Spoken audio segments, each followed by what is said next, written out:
Of all the prehistoric periods in human evolution, the very earliest chapters are honestly just bonkers. We're talking about creatures that were sort of human, but also sort of not living millions of years ago, in conditions that would make modern survival shows look like luxury vacations. And frankly, the deeper we dig into these ancient relatives of ours, the weirder the whole story gets. So, who exactly was the very first human species? Well, that's where things get interesting, and by interesting, I mean scientists have been arguing about it for decades. We're still not entirely sure, but we've got some pretty wild candidates, each one stranger than the last. It's 2001, a team of researchers in the middle of the Sahara Desert in Chad. Not exactly where you'd expect to find your great-great-great times a few million grandmother. They stumble across something that shouldn't exist, a skull sitting in what's now desert, but was once lush woodland, dating back an absolutely mind-boggling 7 million years. They called him Toumaï, which means hope of life in the local language. His scientific name is Sahelanthropus, and this little guy completely broke paleontology's brain when they found him. We're talking about a skull that has this bizarre mix of features, some that scream definitely an ape, and others that whisper, wait, maybe human. Here's what made Toumaï so revolutionary. Flat, canine teeth. Nothing like the massive, intimidating fangs that male apes use to threaten rivals. The skull also showed signs that maybe, and this is still hotly debated, Toumaï could walk upright, the foramen magnum. The hole where the spine connects to the skull was positioned differently, more like what you'd need for balancing a head over an upright body. But here's the kicker that really scrambled everyone's expectations. Toumaï lived in what is now Chad, thousands of miles from where we thought early humans evolved. We thought East Africa was the cradle of humanity. Finding Toumaï in Chad is like finding the first car in Antarctica.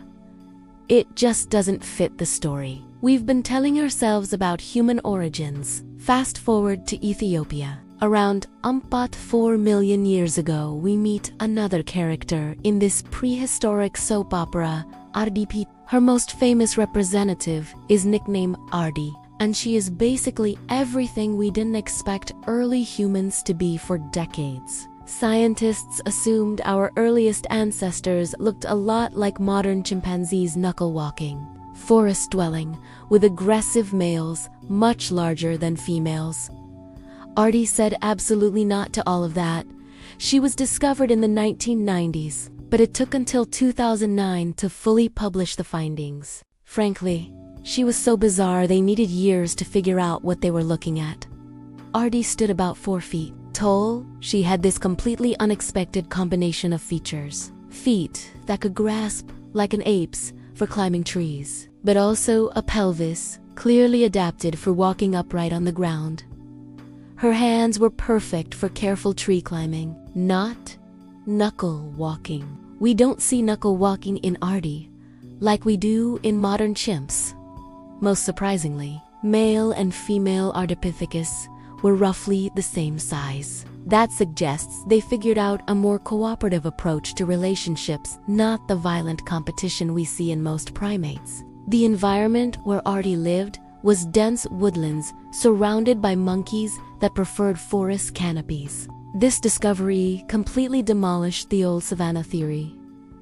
The idea that humans evolved because we had to adapt to open grasslands instead. It looks like walking upright might have evolved in the trees, not despite the trees, but because of them. But let's talk about the fossil that really made early human evolution famous, Lucy, discovered in 1974 in Ethiopia. Australopithecus afarensis became the poster child for human evil, and for good reason. Lucy lived about 2 million years ago. Her skeleton was about 40% complete in the fossil world. That's like winning the lottery most of the time. Paleontologists are thrilled to find a single tooth or bone fragment. Lucy gave us entire sections of spine, pelvis, arms, and legs. Standing just over 3 feet tall, Lucy had long, powerful arms. and she maintained that ape-sized cranium we'd seen in earlier species, but her pelvis and leg bones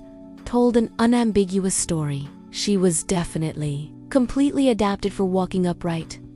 Her species had been strolling around on two legs for hundreds of thousands of years. The famous Latoli footprints, made by Lucy's species around 3.6 million years ago, show three individuals walking across fresh volcanic ash. The tracks are hauntingly familiar. You can see where they placed their heel first, then pushed off with their big toe, and maintained the kind of arch we have in our own feet. These weren't clumsy experiments in bipedalism. These were confident, practiced walkers. What made Lucy's discovery so revolutionary was the timing. She proved that walking upright came first. Long before big brains evolved for years, people assumed our ancestors got smart first, then learned to walk upright. Lucy flipped that entire narrative on its head. Now, this is where human evolution takes a truly weird turn. Between 335,000 and 236,000 years ago, practically yesterday in evolutionary terms, a species called Homo naledi was doing something in South African caves, something that still makes scientists' heads spin deep underground in the Rising Star cave system, accessible only through a vertical shaft so narrow it's called Superman's crawl. Seriously, it's only 25 centimeters high in places. Researchers found over 1,500 fossil bones from at least 15 individuals, all hominin, no other animals, no tools, no signs of predation or flooding. Here's what makes this absolutely bonkers. Homo naledi had craniums about 1/3 the size of modern humans. Yet somehow they were carrying their dead through incredibly difficult cave passages too. Deposit them in chambers so remote, the bodies could never have gotten there by accident. We're talking about planned behavior that required coordination, fire for light, and possibly even symbolic thinking. In 2023, researchers announced even more mind-bending discoveries from these caves. What appeared to be deliberate burials and geometric symbols carved into cave walls if confirmed. This means a small-brained human species was engaging in symbolic behavior that we thought only modern humans and Neanderthals were capable of. The timing makes it even stranger. Homo naledi was doing all this while early modern humans were evolving elsewhere in Africa. It's like discovering a whole other branch of the human family tree, conducting elaborate rituals in underground chambers. And we knew absolutely nothing about it, so who was the very first human species? Honestly, we're still piecing it together. Sahelanthropus chadensis might be our earliest known ancestor at 7 million years old. But we only have skull fragments. Ardipithecus Remedus gives us a more complete picture of what early human-like creatures were actually like. But whether they're directly ancestral to us remains hotly debated. What's becoming clear is that early human evolution wasn't a neat, linear progression. Not the old march of progress we once imagined. Instead, it was this incredible explosion of experimentation. Different species trying out completely different approaches to being human-like. Some focused on complex social behaviors, others perfected upright walking. Still others developed sophisticated tool use, while keeping small brains. Recent discoveries keep complicating the story even further. In 2024, researchers announced new finds from Ethiopia, showing that multiple human species were living side by side. For millions of years, we're not dealing with a simple evolutionary chain, but rather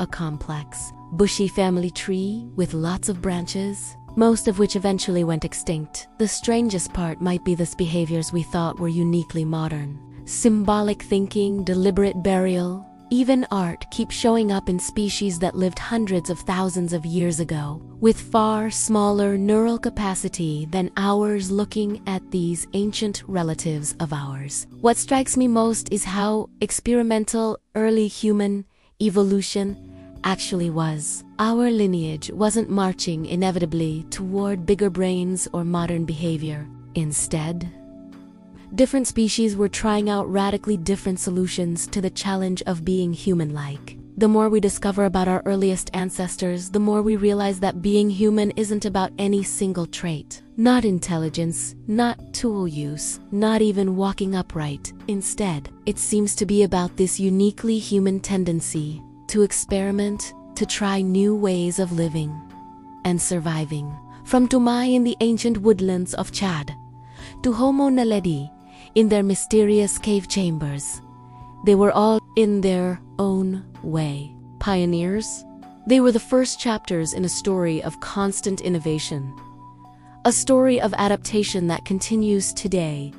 And maybe that spirit, that willingness to try something completely different, is the most fundamentally human trait of all. Think about that for a second. Every one of us carries that experimental DNA, that urge to push boundaries, to explore dark caves and cross open savannas, to bury our dead and carve symbols into stone. All of that started millions of years ago, with creatures who had no idea what they were starting. They weren't trying to invent humanity, they were just trying to survive, to find food, to protect their children, to make sense of their world, and in doing so, they stumbled into something extraordinary, a lineage that would eventually walk on the moon, write symphonies, and dig up the bones of its own ancestors. That's us.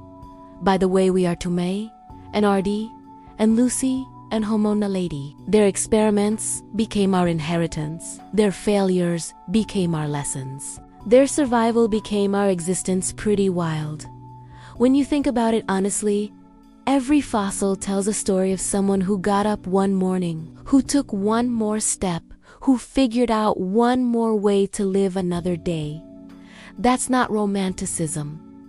That's just the truth of the bones. The Smithsonian Institution's Human Origins program notes this clearly. Our ancestors met astonishing challenges in their surroundings, and they didn't just survive. They experimented, they changed, they became so. The next time you feel lost or uncertain, remember those 7 million-year-old skull fragments. Remember the tiny flat canines of Toumaï. Remember Ardi climbing trees and walking upright in the same day. Remember Lucy striding across volcanic ash. Remember Homo naledi crawling through darkness to honor their dead. They were you. You are them. This story isn't over. We're still experimenting, still adapting, still becoming. Thanks for watching. Don't forget to subscribe and see you next time on Before Time, on Before Fire.